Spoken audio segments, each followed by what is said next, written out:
phone yang berbeza. Sekarang okey? No? Yes, no, yes. Sound okay? Sound okay? Okay, perfect. Alhamdulillah. Kejap kita tunggu. Okay, dah dengar dah. Okay, Alhamdulillah. Alright, apa yang saya cakap tadi? Oh my god. Untuk kali ketiga saya cakap saya dah post semalam untuk announcement live bersama dengan Tun pada hari ini, tapi saya ada nyatakan subject to change sebab saya kena sentiasa flexible dengan situasi dan juga keadaan Tun. Jadi Alhamdulillah kita masih dapat teruskan, tapi diawalkan setengah jam. Saya harap mereka yang masih lagi tidur ataupun tak dapat tengok saya punya IGS about perubahan masa, maybe you guys boleh tengok selepas ni, ataupun kalau ada part yang interesting, record this dan cut it out supaya korang boleh spread this video around, okay? Saya nak cerita sedikit kenapa, macam mana tercetusnya idea untuk buat bersorangan bersama. So, masa COVID-19 mula merebak menular di Malaysia, para selebriti termasuk saya, kami agak vokal di Instagram. We keep on sharing, reposting berita dan juga informasi tentang COVID-19, but I felt like it was not enough for us to just reposting dan juga share di IGS. So I said I have to do something untuk utilize our platform dan juga network untuk spread the information dan betapa bahayanya wabak ni.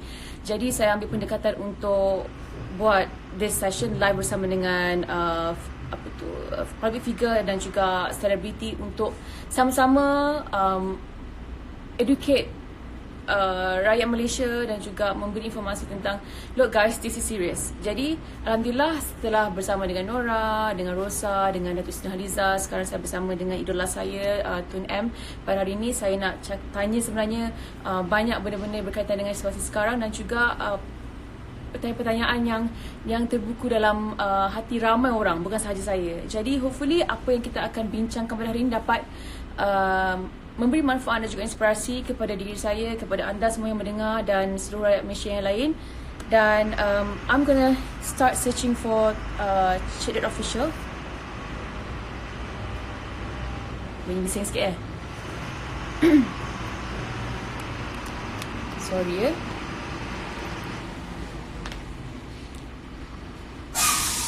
Oh no, okay, I better tutup I punya pintu sekejap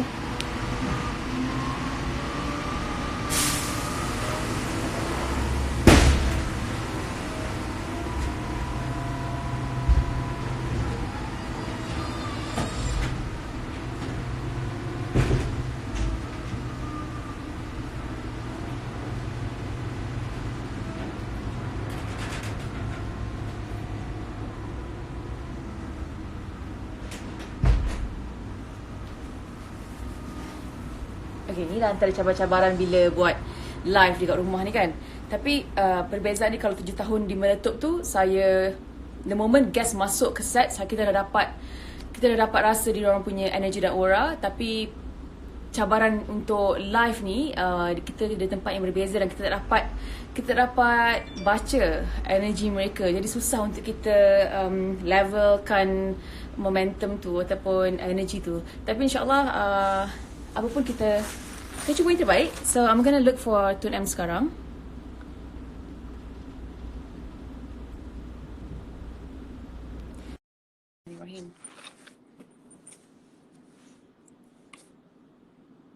Sudah request.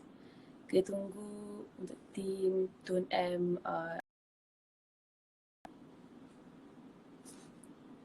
nervous pula kita.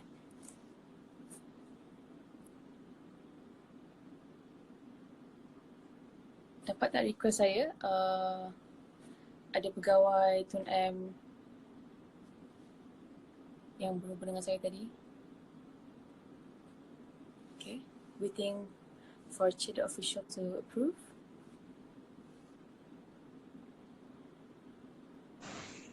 Assalamualaikum, selamat pagi Tun. Sound okay?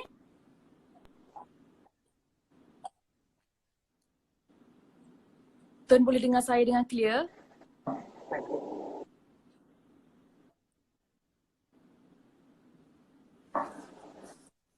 Tun boleh dengar saya dengan clear? Sound clear? Ya, boleh. Okey. Alhamdulillah. Sebelum saya teruskan, Tun, saya nak perkenalkan diri saya dulu. Saya Nilofa, pelakon, pengacara TV, usahawan yang berkecimpung dalam industri seni dah 10 tahun, dalam bisnes dah 7 tahun. Saya nak ucapkan terima kasih kerana Tun sudi bersama saya live di Instagram. Dan saya sangat berbesar hati, teruja, bersyukur sangat-sangat untuk dapat momen ni. Sebenarnya Tun, saya hanya medium penghubung antara Tun M dan juga rakyat Malaysia yang sebenarnya banyak soalan-soalan daripada mereka. Pertama, dan saya nak sampaikan salam mereka, salam sayang mereka. Diorang panjatkan banyak doa-doa kepada Tun. Mereka sayangkan Tun, mereka inginkan Tun berada dalam keadaan sihat, wafiat. Jadi mungkin pertama sekali saya nak tanyakan khabar Tun dulu dalam tempoh kuarantin ni, memandangkan Tun ada direct contact dengan pesakit COVID-19. Macam mana keadaan Tun sekarang? Saya berada di rumah lebih daripada 2 minggu sekarang kerana apabila didapati saya ada mengambil gambar dengan seorang yang mengidap penyakit dan mereka buat peperiksaan dan saya dikenakan kuarantin selama 14 hari. Sudah genap 14 hari. Tapi seperti mana kita semua tahu, dia panjangkan lagi sehingga 14 hari bulan April. Betul Tun. Bercakap tentang kesihatan ni kan, ramai sangat tanya saya tentang pemakanan Tun, suplemen Tun, exercise yang Tun lakukan. Tapi saya dah banyak baca dah tentang semua tu, yang Tun amalkan senaman ringkas, pemakanan yang sederhana, tidur yang 6 jam pada waktu malam, 15 pada waktu siang, hobi menunggang kuda dan sebagainya. Tapi saya tak pernah baca lagi apa amalan Tun untuk menjaga kesihatan memori, untuk dapatkan memori yang tajam dan bagus. Apa yang Tun amalkan? Lagging sikit. Lagging sikit ya.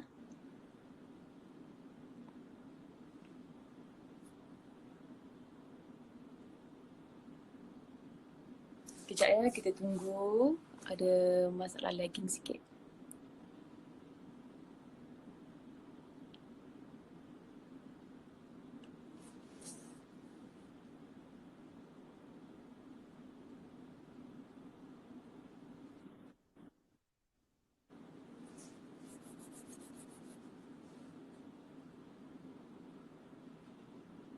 Okey.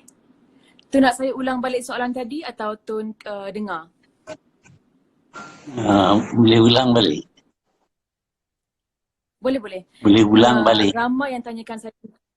Boleh. Ramai yang tanya saya tentang cara Tun menjaga kesihatan, pemakanan, exercise. Tapi saya dah banyak kali baca di artikel-artikel di luar sana yang menyatakan Tun amalkan pemakanan yang ringkas, pemakanan yang sederhana, senaman ringkas, tidur 6 jam pada waktu malam, menunggang kuda dan sebagainya. Tapi saya tak pernah baca lagi apa amalan Tun untuk menjaga kesihatan memori yang bagus dan tajam.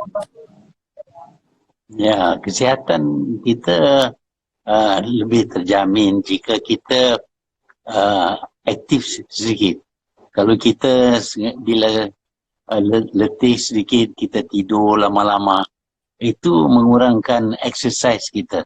Jadi kita perlu aktif dan perlu baca, tulis, dengar, cakap dan sebagainya dan menggunakan segala panca indera supaya kita tidak jadi lemah kerana tidak menggunakan segala yang ada kepada kita. Baik Tun. Macam saya sangat kagum dan impress dengan tabiat ataupun sikap membaca Tun. Tapi ramai juga yang nak tahu, what books have influenced you the most dan berapa lama Tun luangkan masa untuk baca buku sehari-hari? Ya, saya baca buku. Saya tak boleh duduk jam, tak buat apa-apa.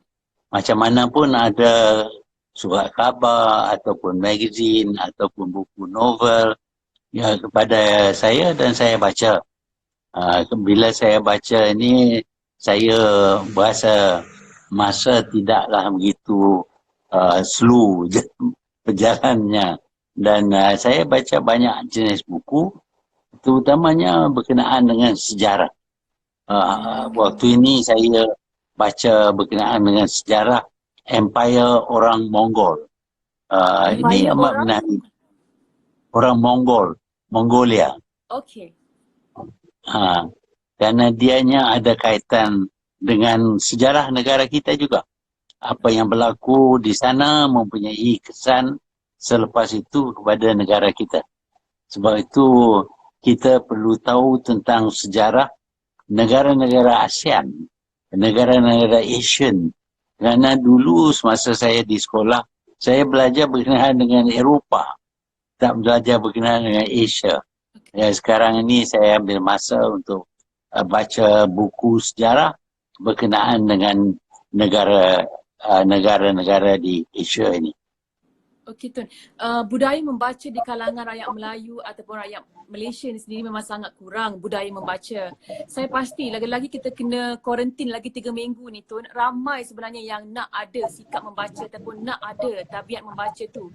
Tapi mungkin ramai juga yang tak tahu macam mana mahu mulakan tabiat ataupun sikap membaca. Mungkin Tun ada nasihat untuk orang yang baru nak mulakan dan nak make sure membaca tu konsisten. Ya, kalau kita baca buku cerita, novel, maka dia amat menarik. Kadang-kadang kita dapati ada buku-buku yang tak dapat kita letak. Kita nak baca sampai habis. Masa kita nak tidur pun kita baca. Pasal dia interesting dan kita nak tahu apa yang akan berlaku selepas ini. Jadi pandai orang yang menulis ni, author ni, bila dia habis satu chapter, dia ada satu perkara yang berlaku yang hanya boleh diketahui kalau kita baca chapter yang menurut. Jadi ini kita bila mula suka baca novel, buku-buku cerita, kita akan gemar untuk membaca. Lepas itu kita dapat baca buku-buku sejarah umpamanya, bukan yang ditulis bukan sebagai sejarah, tapi sebagai cerita semasa dahulu. Apa dia yang berlaku dahulu. Inilah yang memulakan keinginan saya untuk membaca. Daripada kecil lagi. Saya dapat hadiah buku dan saya baca buku hadiah itu dalam satu hari habis. Jadi saya kadang-kadang baca berulang kali lah. Jadi penting untuk pilih buku ataupun jenis cerita yang kita suka dulu. Baru kita boleh tingkatkan kepada genre-genre yang berbeza. Okey, Tun, ramai yang mengidolakan Tun, yang yang menjadikan Tun sebagai sumber inspirasi. Jadi siapakah sumber inspirasi Tun dan mungkin siapakah sumber inspirasi Tun dahulu? Ya, kalau nak kata secara benar, tak ada sesiapa yang lebih saya utamakan daripada Nabi Muhammad itu sendiri. Kerana dia adalah orangnya yang menukar bangsanya daripada jahil kepada yang begitu cekap sehingga dapat mendirikan satu tamadun yang terkenal di dunia. Ini satu contoh yang cukup baik. Dan ini selain daripada itu, ada juga tokoh-tokoh lain dalam sejarah. Umpamanya seorang Tsar Rusia yang menukar Rusia daripada negara mundur kepada negara maju. Orang ini mempengaruhi fikiran saya dan menjadi inspirasi kepada saya. Okey Tun, mungkin nasihat yang paling terkesan ataupun paling berguna yang Tun pernah terima dan masih Tun praktikkan sehingga ke hari ini. Ya, pesannya datang daripada ibu saya. Ibu saya berkata kepada saya, jangan kalau pergi mana-mana duduk terlalu lama kerana orang ada kerja lain dan kita mengganggu kerjanya. Dalam bahasa Inggeris, don't overstay your welcome. Sebab itu apabila saya dah menjadi Perdana Menteri selama 21 tahun, saya berpendapat bahawa mengikut nasihat saya, eloklah saya pergi. Jangan orang bosan dengan saya. Dan okay Tun, sebenarnya ramai juga yang memberitahu yang sebenarnya Tun membawa buku nota kecil ke mana-mana sahaja Tun pergi. Jadi saya nak tahu apa yang Tun jot down dalam buku nota tu. Mungkin boleh ceritakan sikit kepada kami. Yang pertamanya, kita tak boleh percaya kepada ingatan kita. Kita selalu lupa. Sebab itu apabila kita lihat sesuatu yang menarik, kita catatkan. Dengan itu kita tak akan lupa.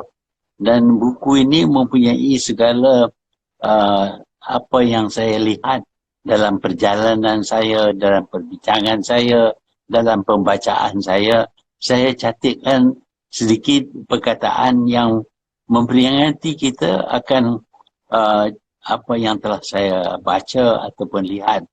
Dan ini menjadi panduan kepada saya.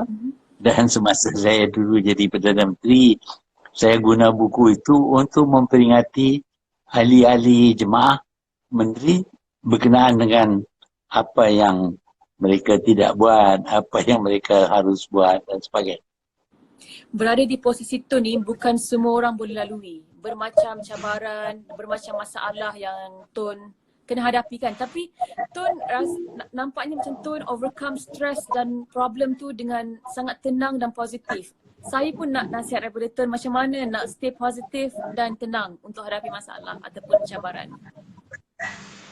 Kalau kita fikir ke belakang, kita akan ingat bahawa banyak masalah yang kita hadapi, tetapi akhirnya terdapat solution ataupun cara mengatasinya. Jadi semua masalah akhirnya akan dapat diatasi lambat laun. Sebab itu kalau kita terlangsung memikir berkenaan dengan masalah ini sehingga tak dapat makan, tak lalu makan dan sebagainya, dia tidak membawa kepada resolusi tentang masalah ini. Adalah lebih baik kita anggap ini perkara biasa dan lambat laun dia akan diselesaikan. Dan sebab itu walaupun saya terpaksalah hadapi banyak masalah, tapi lambat laun kita dapat atasinya. InsyaAllah. Dan saya, ini soalan yang lebih serius Tun. Tun merupakan antara pemimpin yang paling lama berkhidmat dan Tun dah melihat Malaysia dalam pelbagai fasa. Sama ada baik berkaitan dengan wabak maupun financial crisis. Jadi dengan apa pendapat Tun, your personal opinion, bagaimana Malaysia ingin bangkit dari fasa COVID-19 ini Tun? Ya, kita mesti berdisiplin, mengawal diri, mengawal nafsu. Kalau kita ikut nafsu, ikut kehendak hati, maka kita akan lakukan benda-benda yang tidak membawa manfaat kepada kita.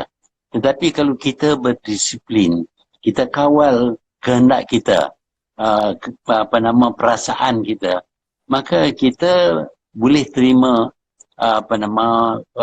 sekatan seperti tidak boleh bergerak, tidak boleh keluar rumah dan sebagainya. Dan akhirnya kita tahu ini akan tamat. Yeah. Tapi ini mungkin mengambil masa yang lama, tetapi kalau kita kuat mengawalkan perasaan kita, nafsu kita, keinginan kita, semuanya akhirnya akan selesai. Saya pasti Tun tahu yang setelah seminggu, peratusan 95% rakyat Malaysia dah pun dengar kata dan mengikut arahan untuk duduk rumah. Tapi masih ada lagi 5% golongan yang ambil mudah, masih lagi melepak di luar dan juga mungkin bakal ejen penyebar wabak ataupun virus COVID-19 ni. Kalaulah Tun dapat jumpa 5% golongan ini face to face, apa yang Tun nak cakapkan dekat diorang? Dekat mereka semua ni. Saya nak minta tolonglah ikut peraturan. Kerana peraturan ini baik bagi kamu. Kalau kamu tidak ikut peraturan, mungkin kamu akan jadi mangsa.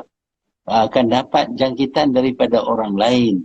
Dan jika kamu sudah berada dengan penyakit ini, kamu akan membawa penyakit ini kepada keluarga dan ahli rumah dan sebagainya, dan mereka hanya akan bernasib buruk kerana tingkah laku kamu. Oleh itu, jagalah, ikutlah peraturan supaya kita dapat selamatkan diri kita, keluarga kita dan negara kita. Betul Tun. Macam dari sudut perspektif saya sebagai business owner yang dah pun mempunyai perniagaan selama 6 tahun, hampir 6 tahun, mungkin Tun ada kata-kata nasihat untuk kami para peniaga, apa yang perlu ataupun apa yang mungkin kami boleh usahakan dalam keadaan situasi di kuarantin ni dan juga selepas habis tempoh kuarantin ni. Hampir semua perniagaan boleh dibuat daripada rumah. Terutama di zaman sekarang ini yang mana komunikasi begitu baik sehingga kita boleh beli, jual dan sebagainya online. Kita tak payah bergerak. Kita ada di rumah. Kalau kita keluarkan barang jahitan ataupun makanan ataupun membuat sesuatu barang, maka semua ini boleh dilakukan di rumah dan kita boleh jual melalui online. Ada orang yang akan mengutip dan mereka akan sampaikan barangan itu kepada pembeli. Jadi banyak benda yang kita boleh buat di rumah walaupun kurang selesa, tetapi di masa ini tak dapat tidak, kita perlu tukar cara-cara kita bekerja. Dan saya yakin kalau kita buat demikian tanpa keluar daripada rumah, kita masih boleh jalankan sekurang-kurangnya sebahagian daripada perniagaan kita. Betul. Saya pun tak nafikan yang saya dan tim mengalami masalah lah untuk cari approach yang berbeza. Tapi alhamdulillah disebabkan kekurangan ataupun keadaan sekarang, kami menjadi lebih kreatif untuk cari penyelesaian yang berbeza-beza.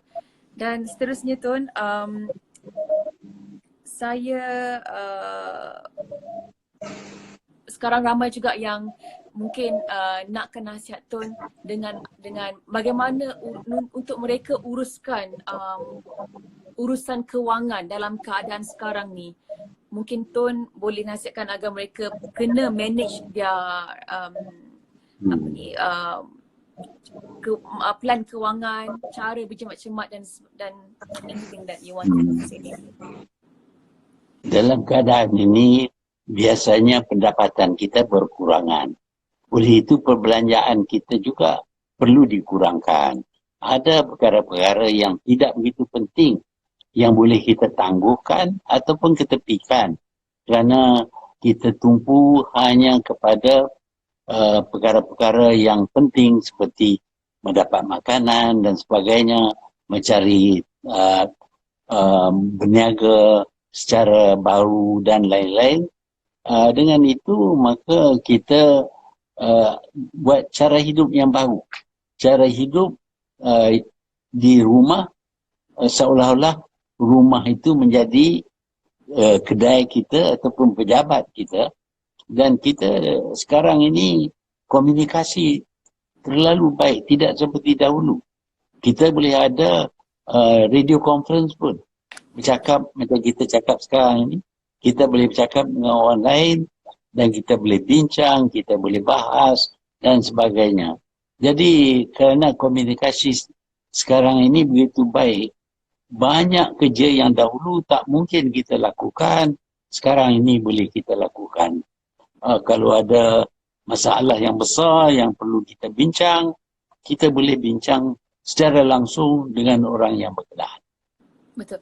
Adakah Tun ada cadangan-cadangan yang berbeza untuk menangani masalah COVID-19 ataupun would you do the same thing untuk mengarahkan semua kuarantin dan tidak keluar dari rumah? Ya, kuarantin adalah satu cara. Tapi cara-cara yang lain seperti kebersihan diri, membasuh tangan, kita mandi dan sebagainya. Dan kita aktif sikit dalam rumah kerana kita perlu bersenam. Saya ada bicycle dan treadmill, dan setiap hari saya buatlah sedikit, tak banyak, tapi saya buat sedikit supaya kita terus menggunakan otot-otot kita dan tubuh badan kita, kerana satu daripada naluri manusia ialah kalau sesuatu anggota kita itu tidak diguna, dia menjadi lemah. Umpamanya kalau kita selalunya tidur, bila kita bangun, kita dapati lutut kita dah tak kuat. Dan kita tak kuat nak berjalan pun.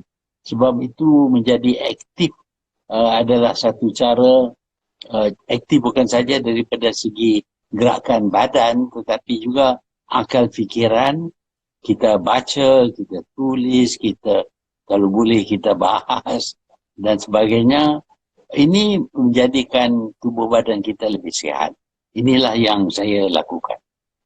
Tun, dari segi pemerhatian Tun, apa yang membezakan orang muda ataupun anak muda zaman dahulu dan juga anak muda zaman sekarang dari segi cara pemikiran, dari segi matlamat mereka dan juga perwatakan mungkin?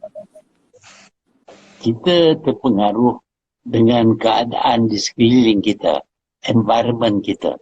Umpamanya di waktu saya dilahir 90 tahun dahulu, keadaan sekeliling bukan seperti sekarang ini. Rata-rata terdapat kemiskinan dan peluang-peluang pekerjaan pun tak banyak dan orang asing pun tak banyak. Tetapi anak yang dilahirkan sekarang ini menganggap bahawa keadaan di sekelilingnya memang begitu seolah-olah daripada zaman ke zaman. Tetapi sebenarnya apa mereka lihat ialah perkembangan semasa dan mereka dipengaruhi oleh perkembangan semasa. Umpamanya kalau dulu kita main congkak, sekarang ini kita ada TV, kita boleh dengar, kita boleh guna telefon bimbit untuk berhubung dan sebagainya. Ini baru, ini adalah keadaan environment yang baru yang mempengaruhi fikiran kita. Umpamanya kita sekarang ini terdedah kepada konsep-konsep kebebasan. Dulu di zaman dulu saya tak ada fikir langsung tentang kebebasan. Memang kehidupan saya dikawal oleh ibu bapa. Tak boleh pergi sana, tak boleh naik basikal dan sebagainya. Tapi di zaman ini kalau ibu bapa tak bagi motosikal, kita marah. Kerana kawan semua ada motosikal. Jadi environment ini mempengaruhi pemikiran anak muda sekarang.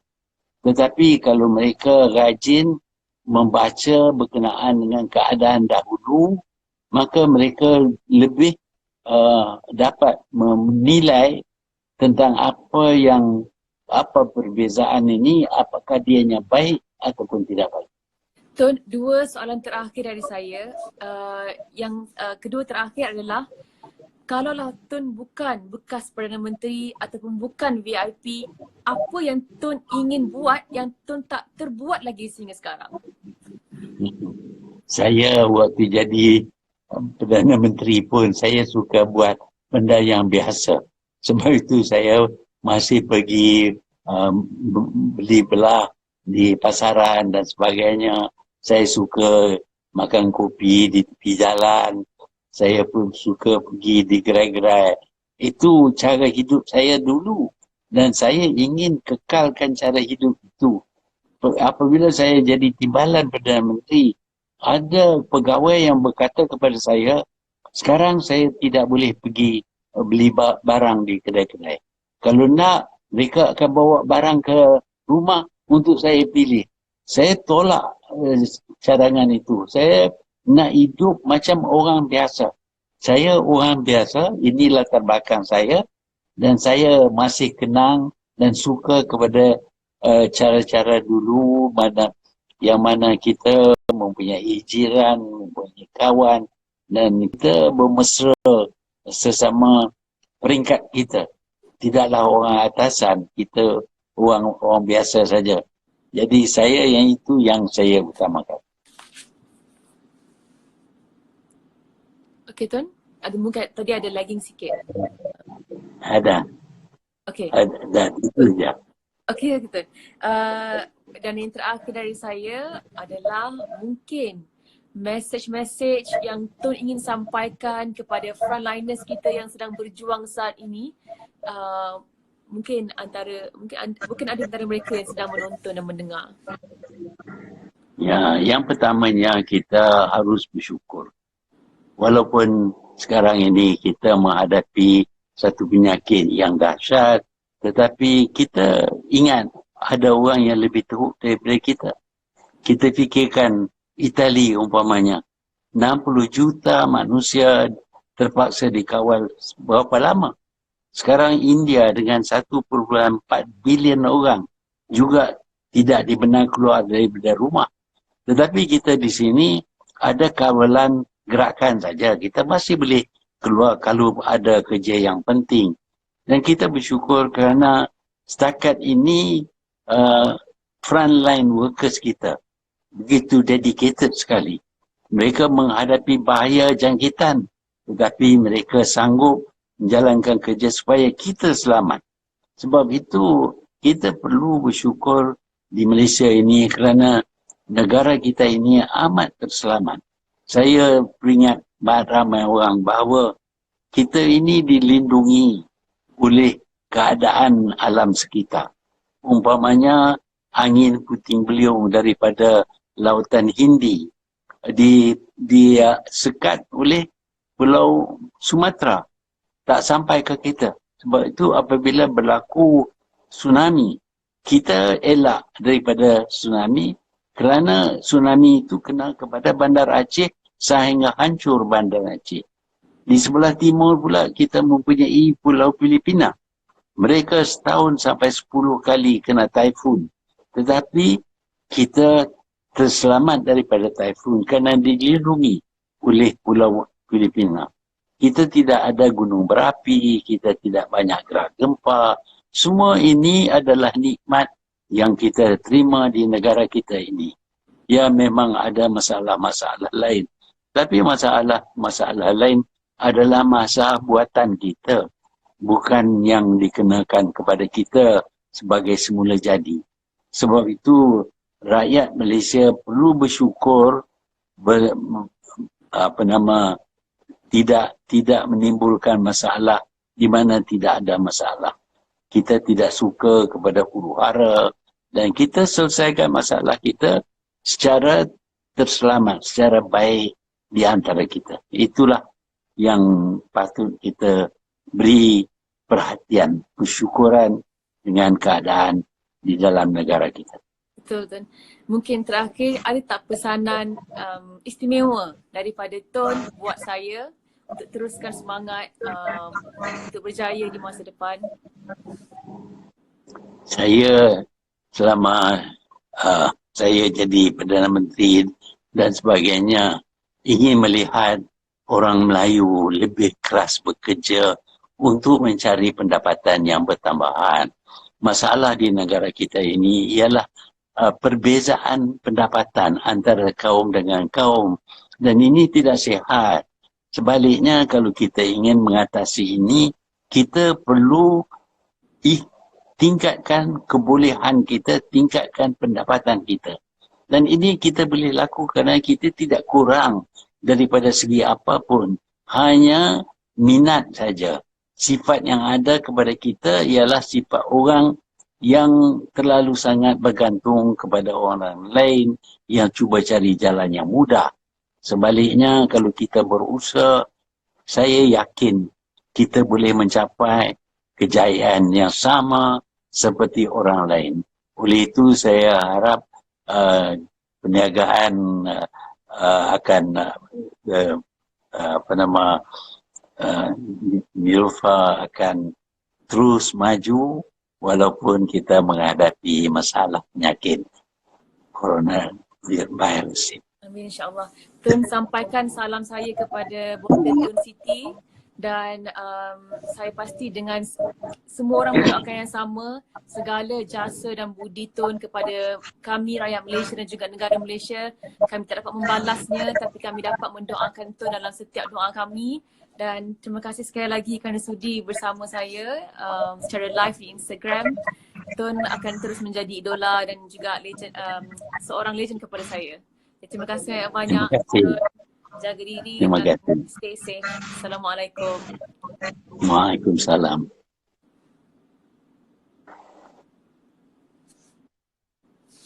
Alhamdulillah, so selesai. Saya harap semua soalan-soalan yang anda tanya saya dari semalam, saya dapat ajukan, utarakan kepada Tun. Dan tadi sekali lagi saya cakapkan, kalau ada part yang interesting yang nak anda sharekan, record this live, edit dan boleh sebarkan kepada family and friends. Dan I'm so happy, Alhamdulillah. So happy. Terima kasih banyak-banyak. I'm so sorry kepada yang baru masuk. Tun minta untuk saya awalkan setengah jam pada pukul 10.30. Dan saya terpaksa awalkan, tapi tak ada masalah. Saya akan save live ni dan anda boleh menonton live ni bila-bila masa for the next 24 hours, I believe. Dan thank you so much kepada anda yang membantu saya untuk kumpulkan soalan. I'm just so happy. Alhamdulillah. Thank you very much. Saya akan cuba mencari figura-figura yang dapat memberi kita inspirasi lagi untuk for the next session. InsyaAllah saya akan jadualkan sesi bersama Nabil tu pada esok hari. Saya kena tanya dia dulu macam mana, since kita dah buat dengan Tun pada pagi ni, saya tak nak terlalu banyak dalam masa satu hari. So insyaAllah tomorrow with Nabil, dan seterusnya nanti kita akan announcekan siapa the next one. Okay, so, terima kasih banyak-banyak. Stay safe dan jaga kesihatan, jaga pemakanan, basuh tangan banyak kali, tak apa walaupun di rumah. Dan teruskan kongsi atau sebarkan informasi tentang COVID-19 supaya kita sentiasa diperingati dan memperingati. Okey, jadi terima kasih banyak. Assalamualaikum.